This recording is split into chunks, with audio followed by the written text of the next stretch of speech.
This is a Weather Extreme video. It's the afternoon edition for Monday, the 20th of February. James Spann, and you know the deal. The weather tour rolls on this week. Thursday evening, we are coming to Calhoun County. We've got 3 stops down, 2 to go. We'll be at Pleasant Valley High School near Jacksonville. Thursday evening, the show kicks off at 6:30. We hope to see you there. Get there early to get a good seat. That is very close to the major tornado damage from last April 27th. All right, weather looking good today. How about that view coming from Fayette? The sky mostly sunny across northwest Alabama. There's the Chehaw Sky Cam looking right down the spine of the Talladega Mountains from Chehaw State Park, the restaurant there. And, ooh, that looks inviting, doesn't it? Yep, the Alabama Gulf Coast is seen from the top of the Phoenix All Suites, looking back off to the east. Pretty good-looking trough over the Plain States, but that thing is going to dampen out and weaken before it reaches us. As you'll see.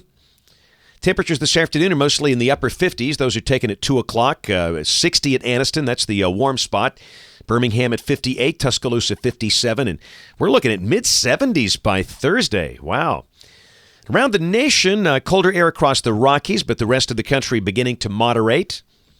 Check the watch warning map. Very windy out there across the South Plains and the panhandles of Texas and Oklahoma. Lubbock today with a wind gust of 63 miles per hour.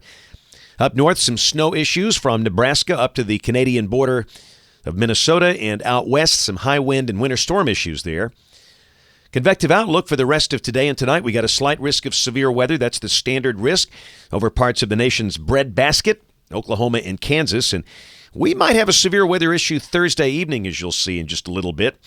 And the QPF chart, expected rain for the next 5 days, valid through Saturday morning at 6 o'clock, and this is suggesting about 1 inch here with heavier totals on the Gulf Coast.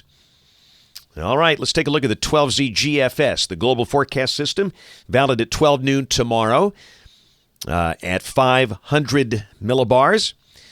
The shortwave that was over the plains is weakening and passing way north of us. And down below that, and tomorrow morning, there could be a shower over North Alabama. Same deal, cloudy, small chance of a shower during the morning.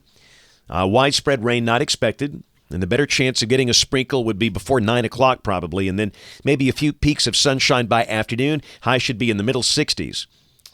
Wednesday, relatively dry and mild. Low 70s are likely, maybe a slight chance of a shower. But Thursday, we've got energy that's going to be phasing up. Energy in the northern branch. You can see the southern stream system down there and over Old Mexico. And during the day Thursday, we could see a few showers. But Thursday night, the convection cranks up. This is valid at midnight Thursday evening. And all of a sudden, we're getting some pretty impressive severe weather numbers, just some preliminary looks. And I say preliminary, this is because, we're still, several days out and this could change. But this is valid at 6 o'clock Thursday evening.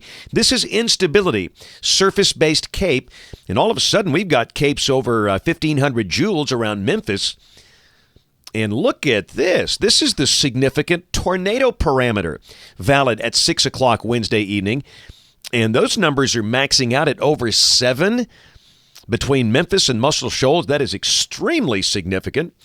And the numbers are over 2 all the way down into North Alabama. And, of course, the higher values will be moving on to the east as the evening progresses. So at this point, we're certainly going to have to look at mentioning a chance of strong to severe storms late Thursday afternoon and Thursday night. So just something to keep in mind. We'll fine-tune that as we get closer.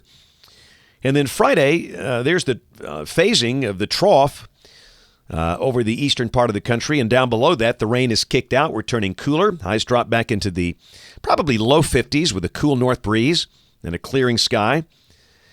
Saturday, what about that weekend, you ask? Saturday looks good. Sunny. We'll start the day around freezing. The high should be around 60. And on Sunday, a sunny day with low 60s likely. So a dry weekend. Then Monday of next week, here comes the next disturbance and the next chance of showers. That would probably come Monday afternoon or Monday night. We'll check the end of the forecast. March 7th. Ooh, that's a severe weather look. Trough to the west, surface low north of us. But again, this is purely voodoo out here. But then again, this is March. It's what you expect. There's a North Atlantic oscillation. Ensembles generally keep it positive. We're going to watch that, though. Again, I caution you. Late season cold snaps, I think, are to be expected in this pattern. at some point in March and April. All right, that's it for the Weather Xtreme video today. We'll have notes on the blog. The next video here by 7 o'clock tomorrow morning. And if you live around here, we invite you to watch us on television this evening, ABC 3340 in Birmingham at 4, 5, 6, and 10. Thanks for watching. Have a great evening, and God bless. The first thing you've got to understand, you cannot rely on an outdoor siren. You cannot hear those inside a home, a building, a church.